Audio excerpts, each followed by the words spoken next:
اسلام آباد کی انسداد دہشت گردی عدالت نے تھانہ مارگلہ اور تھانہ I-9 کے مقدمات میں گرفتار PTI کے 32 کارکنوں کو ڈسچارج کر دیا۔ اسلام آباد کی مقامی عدالت نے ڈی چوک احتجاج سے متعلق وزیر اعظم اور وفاقی وزراء سمیت دیگر کے خلاف درخواست سماعت کے لیے مقرر کر دی۔ انسداد دہشت گردی عدالت لاہور نے 9 مئی کو کلمہ چوک پر کنٹینر جلانے کے مقدمے میں PTI کے 8 روپوش رہنماؤں کو اشتہاری قرار دے دیا۔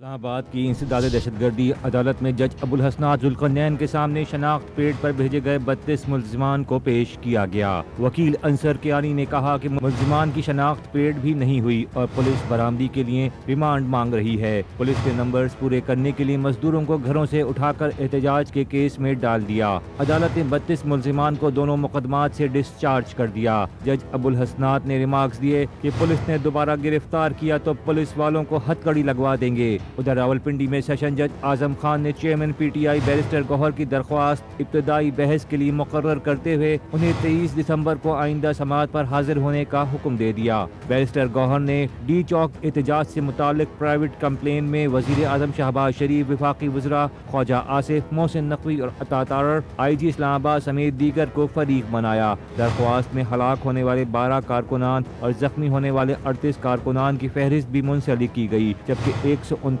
لاپتہ کارکنان کے نام بھی درج کیے گئے۔ لاہور میں انسداد دہشت گردی عدالت کے جج ارشد جاوید نے PTI رہنما میاں اسلم اقبال، حماد اظہر، مراد سعید، زبیر خان نیازی، حامد رضا گیلانی، محمد جاوید، عبدالصمد، واسق قیوم کو اشتہاری قرار دیتے ہوئے دائمی وارنٹ گرفتاری بھی جاری کر دیے۔ عدالت نے تھانہ نصیر آباد کے مقدمے میں پولیس کی درخواست پر کارروائی کی۔ پولیس کے مطابق ملزمان گرفتاری کے ڈر سے روپوش ہیں۔